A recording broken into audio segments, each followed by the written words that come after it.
And welcome back to another edition of our Tiger Talks. It's our TED-style session that presents Salem University alumni, faculty, and friends of the university on showcasing topics relevant for Salem University students. I'm your host, Dr. Ryan Barnhart, Dean of General Education and first-year experience here at the university. With us today is our special guest, Reesa David, MBA. She is the Senior Technology Advisor with Miles Technologies and a good friend of mine. Reesa, welcome to the show. Thank you for having me. Good afternoon. I'm glad to be here and excited to be able to speak with you and your students. We really appreciate it, and it's always good to catch up with you. So we'll kind of, cut right to the chase and give you the opportunity to kind of introduce your background and kind of what you're doing, your role and what you're doing today as Senior Technology Advisor there with Miles Technologies. Absolutely. So I'm Reesa David, and I'm currently in New Jersey, but with the versatility of being a part of a tech company, I plan to work all over the world. Right now, I evaluate construction companies and provide software solutions to aid in their growth, success, and automation into the future, which I really love and get to enjoy working with companies from all over the place. That's great. And this is kind of a cool episode for us, kind of moving from our usual format where we talk to like alumni or faculty members, but specifically your journey, in construction, right? Working in the field. Let's talk a little bit about diversity, specifically, in your career and maybe your experience in the university level too. I have to imagine that, it would be, there is a lot of obstacles or challenges maybe that you face, as a female and maybe a male dominated industry. Absolutely. And coming from Philadelphia to Western PA at first during my college career was a little bit of a culture shock. It was very different from the city life that I was used to, but it definitely offered a nice pace to take advantage of being at the university, meeting new people from various walks of life. And at that time, I wouldn't say the school had a significant amount of diversity, but in today's world, that's something you experience everywhere. School, work, your city, everywhere it's going to be like that. So one of the things I was able to do was surround myself with the diversity that was available. And from my school, they brought students from other countries to play sports. And that helped me build a group of people to learn from and grow with. Sometimes you really just have no idea what you don't know until someone presents it to you, which is the great thing about being in any type of environment. In every room you walk into, you have the opportunity to really bring a sense of diversity, whether it's your ethnicity, your culture, the city you're from, family traditions, or even experiences that you have. You always have something to bring to the table. My advice in that area, from my experience in my early years of college, and then also now, is just to challenge yourself to kind of think outside of the box of what diversity traditionally means and open your mind to the people around you. Ask questions, be curious, seek to understand before making any judgments or comments. That's one of the main drivers that have really worked in my favor for my success through college and my career, and just in life in general. No, those are great points, and I think sometimes it's better to you got to kind of pick up on others' vibes, right? Read the room a little bit in terms of trying to survive. And let's talk about that, in terms of your now more so in your work experience now. How in terms of obstacles, what have you faced so far in a male-dominated industry like construction? How did you overcome, any kind of big obstacles that you've met? Are there specific strategies that you used, or how maybe, I know too, like in your college career, you worked with track and field athletes, right? Or were involved in track and field. So how has that kind of like helped you, assimilate to a team or lead teams also in the industry that you're in? It's an ever-evolving process, that's for sure. One of the main obstacles I would say that I continuously face, even 10 years of experience later, is the unconscious bias of people who then simultaneously speak about or pride themselves on progression, diversity, and inclusivity. One of those things that's an obstacle that's a little bit more of a smoke and mirrors with the illusion of equality. And that's what I've seen can be the most demeaning and most detrimental to your career. And in my early stage of the career, I thought that overcoming that obstacle was being adaptable, playing the role of the woman on the team or the youngest member of the team or the only minority. But as I've grown through my experiences and learned a lot more things, I strayed away from preaching that adaptability and assimilate to the team, assimilate to, the people that are around you, and focus more on authenticity and being the best of what I can do and in what I do. Being diligent, mastering my craft has really put me in a position where I just can't be denied. You're in there, you're doing everything that you need to do, and you're always providing high quality work, and leaning into my experience as a person and then as a woman to maximize my innate skills has definitely helped me overcome those types of obstacles and be successful on my team. My main strategy, I would say, is to constantly be a student of your craft. Soak in as much as possible. Seek out information on topics that you don't know about. Surround yourself with people that come from different walks of life, and that's what's going to give you the edge to think outside of the box, think of different solutions, and really, take you to that next level. And in the student realm, in the student athletes especially, they're already doing this. They're already learning the skills of diligence, determination, and hard work, mastering their position, watching films to learn about their opponents and their own weaknesses, practices for hours on end, 6 a.m. practice, 5 a.m. practice, and wanting to be the best and to win. And being a part of those types of teams really shows you the different ways that people do and react to things. And that's that has been vital in my success of leading a team and those around me. Understanding that all people really learn differently, and they perceive things in different ways has been a key aspect on not only bringing top tier talent onto my team, but being able to maintain it and maintain a group of highly talented individuals. We always talk about turnover and, people not being able to maintain a great team.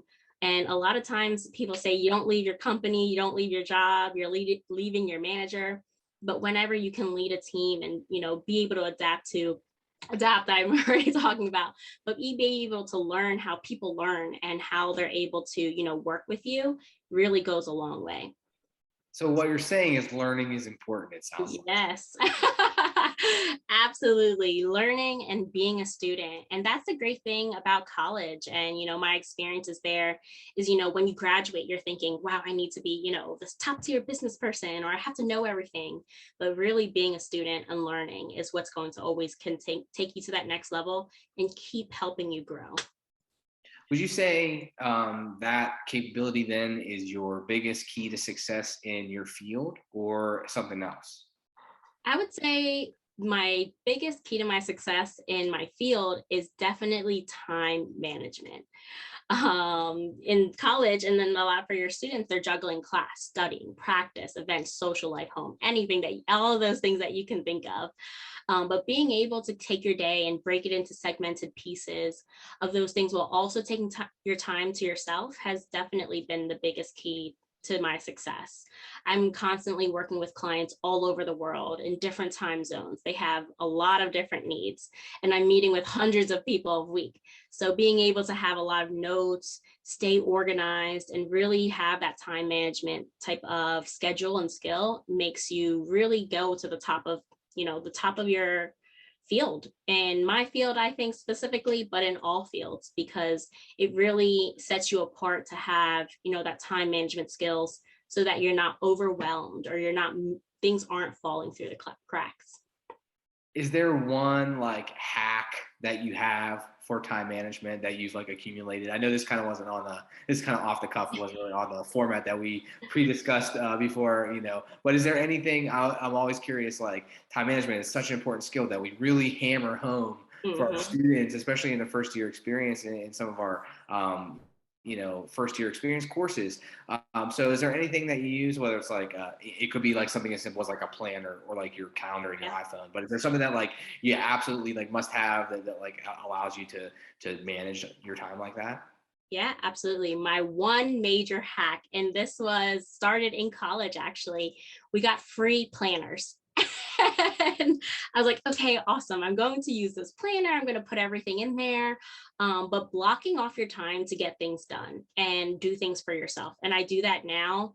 And I always advise my teammates and my clients to do the same, blocking off time to just get work done. So you're always blocking off time for classes, meetings, things like that. But then you don't always block off the time for, doing homework or taking a shower or something as simple as that.